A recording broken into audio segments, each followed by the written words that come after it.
Assalamualaikum warahmatullahi wabarakatuh. Jumpa lagi dengan Math is Everywhere.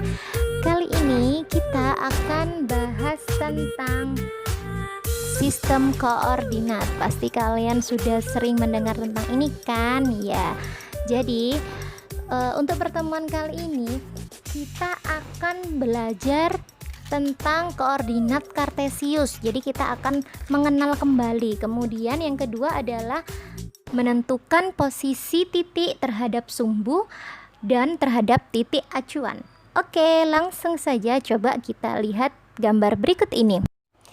Nah, di gambar denah ini kalian diperlihatkan tentang aplikasi penggunaan koordinat kartesius dalam kehidupan sehari-hari.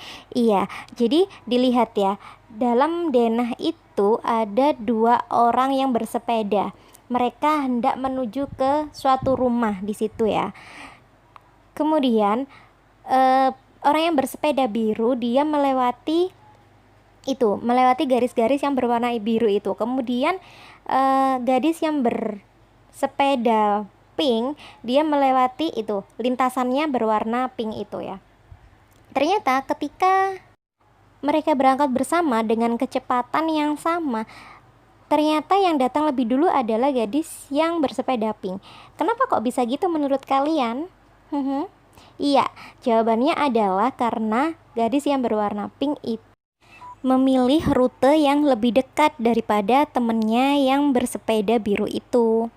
Oke, sebelum kita lebih memperdalam tentang aplikasi di sistem koordinat dalam kehidupan sehari-hari, mari kita mengingat lagi bagian-bagian dari koordinat kartesius. Pada koordinat kartesius terdapat sumbu yang mendatar atau sumbu X. Nama lainnya adalah apsis. Nah, kemudian ada sumbu atau garis yang tegak. Namanya sumbu Y atau ordinat. Kemudian titik 0 itu menandakan bahwa 0 adalah titik pusat atau titik intinya. Seperti pada garis bilangan, maka setelah 0 ke kanan itu positif, kemudian semakin ke kiri dia negatif, ke atas juga semakin ke atas dia positif, kemudian di bawah 0 negatif. Perlu kalian ingat, kalau kalian mau menuliskan bilangan pada garis bilangan di koordinat kartesius itu harus berjarak yang sama ya. Jadi kalau bisa menggunakan penggaris atau menggunakan kertas berpetak seperti pada gambar yang ada di layar ini. Satu hal lagi yang penting yaitu di koordinat kartesius itu ada 4 daerah seperti yang terlihat di layar. Ada ke kuadran 1, kuadran 2, kuadran 3, dan kuadran 4. Nah, ini berguna untuk penamaan suatu titik. Jadi setiap titik yang dia nempel di koordinat kartesius itu dia punya koordinat ya teman-teman. Koordinatnya dinamai dengan X, Y. Jadi misalkan ada di X-nya 2, Y-nya 3, berarti dia 2,3 seperti itu ya. Nah, di kuadran 1 itu dua-duanya positif, X dan Y-nya positif. Kemudian jika di kuadran 2 X-nya negatif karena X-nya itu kan ada di kiri ya. Jadi X-nya negatif, Y-nya positif karena dia di atas. Kemudian di kuadran 3 itu sama-sama negatif karena X-nya di kiri, kemudian Y-nya di bawah. Jadi dia sama-sama negatif. Nah, yang terakhir di kuadran 4, X-nya positif karena dia ada di kanan, tapi Y-nya negatif karena dia ada di bawah. Nah, kuadran ini akan kalian bawa terus teman-teman sampai nanti SMA. Selanjutnya saya beri contoh beberapa titik-titik yang ada di koordinat kartesius ya. Kita coba untuk menentukan koordinat dari tiap titik itu. Ya, jadi terlihat di situ ada A, B, C, D, E, F, G, H. Nah, titik-titik itu punya koordinat kan? Nah, sekarang waktunya kalian untuk mencoba menuliskan koordinat dari tiap titik itu. Jadi misalkan titik A nih, koordinatnya berapa? Berapa, berapa. Diingat ya, yang ditulis adalah yang apsisnya dulu, baru ordinat. Apsis adalah X, ordinat adalah Y. Sudah menuliskan koordinat tiap-tiap titik di sana? Oke, kalau sudah, coba kita lihat jawaban kalian dengan jawaban saya apakah sama.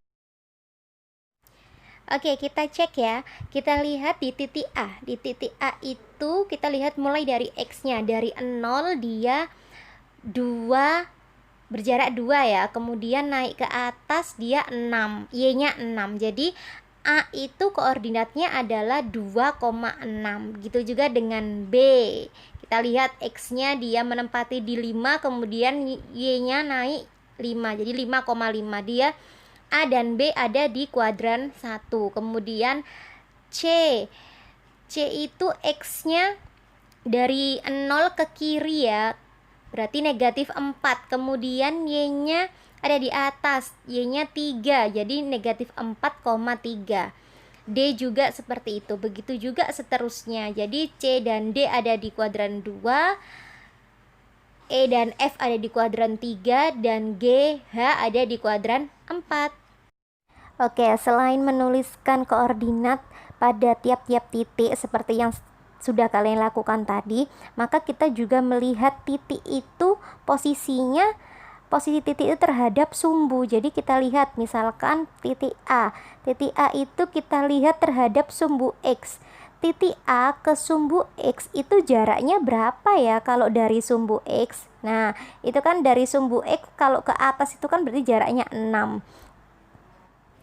Selanjutnya adalah jarak dari titik A ke sumbu Y itu berapa ya? Nah, berarti jarak dari A ke Y, ke sumbu Y maksudnya itu dia lompat 2 gitu ya. Berarti jaraknya adalah 2. Oke, saya kasih contoh yang berikutnya lagi. Coba saya pilih titik C. Nah, kita lihat ya teman-teman. Titik C jaraknya ke sumbu X itu berapa? Coba.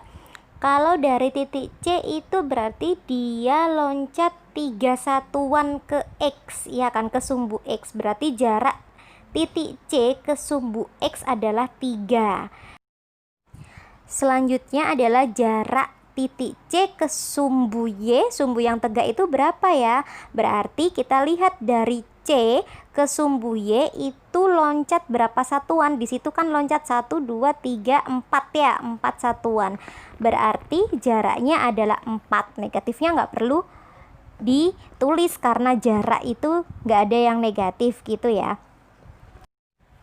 Jadi teman-teman, kalian tidak perlu bingung ya antara menuliskan koordinatnya dengan menuliskan jaraknya.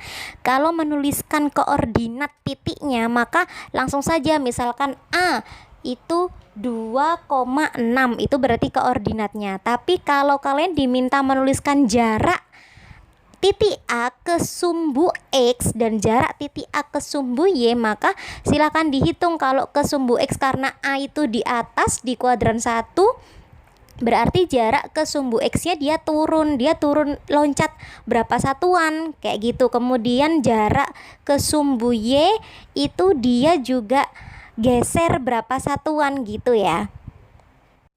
Untuk titik-titik yang lainnya silakan kerjakan sendiri ya. Kerjakan sebagai latihan kalian di rumah agar semakin bisa memahami materi sistem koordinat ini. Oke teman-teman, sampai di sini dulu topik pembelajaran kita hari ini, yaitu tentang sistem koordinat. Semoga kalian bisa memahami materi ini dengan baik dan jangan lupa latihan ya di rumah. Oke, selamat belajar dan assalamualaikum warahmatullahi wabarakatuh.